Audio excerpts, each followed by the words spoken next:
Hola, ¿cómo están? Dios les bendiga grandemente. Hoy vamos a meditar en el Evangelio de Juan, en el capítulo 2, en los versículos 12 al 22, con la ayuda del Padre, del Hijo y del Espíritu Santo.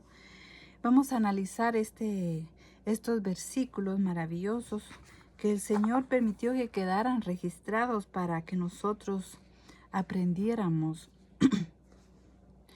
eh, eh, aprendiéramos más de Él y cómo vivir este Evangelio maravilloso como discípulos de Cristo y como llamados también a ser discípulos. Amén.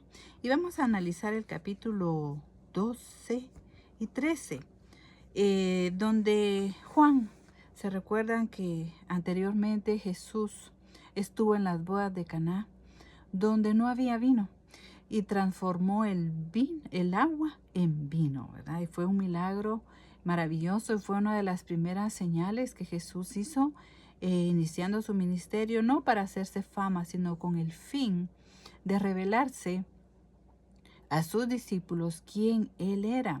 El interés de Jesús nunca fue el hacerse famoso, sino el que aquellos que le seguían como los discípulos de aquel entonces y como nosotros hoy, creamos en Él, ¿verdad? Porque el afán del apóstol Juan es que nosotros creamos en Jesús como nuestro Mesías, como nuestro Redentor, como nuestro Salvador y como nuestro Rey, el Hijo de Dios. Gloria al Señor.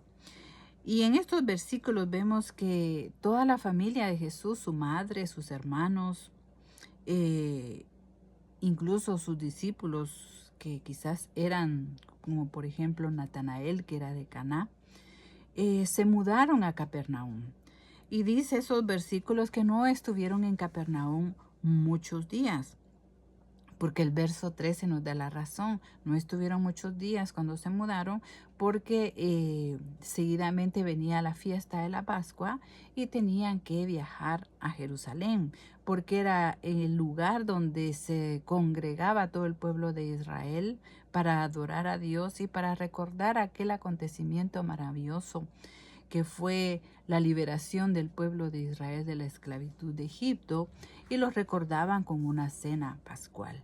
Y esa era una fiesta donde se juntaban todos los israelitas que estaban dispersos por todo el mundo conocido de aquella época, ¿verdad?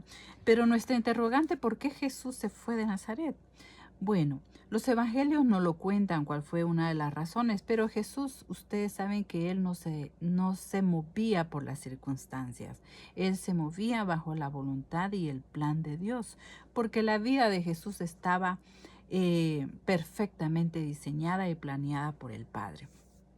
Y Jesús hacía todo lo que el Padre le ordenaba. Y Jesús en Nazaret, Él creció, Él se desarrolló, se hizo joven ahí. Toda su vida la pasó en Nazaret. Era su lugar de origen. Ahí estaban sus amigos, sus hermanos, su familia, su pueblo, los lugares favoritos donde ir. Estaba la sinagoga donde él se congregaba, estaba todo lo cercano a él, como nosotros a veces nos apropiamos de los lugares y no queremos movernos de ahí. Cuando nos toca movernos, pues nos cuesta aceptar, dejar aquellos lugares que nos traen tantos recuerdos y tantas memorias, y sobre todo si son buenas, pues es más difícil dejarlo. Pero Jesús tuvo que dejar Nazaret porque era la instrucción del Padre. Y también recuérdense que la Biblia deja registrado que Nazaret fue un pueblo que rechazó a Jesús, que no creyeron en él.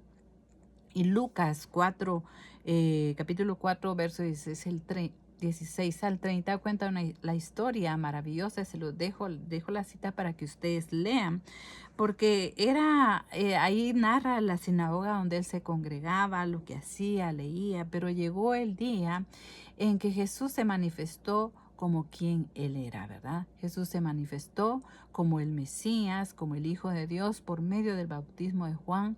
Esa es la iniciación de Jesús en su ministerio de redención sobre toda la humanidad. Jesús asistió a las fiestas de Pascua muchos años, pero era como uno más, ¿verdad?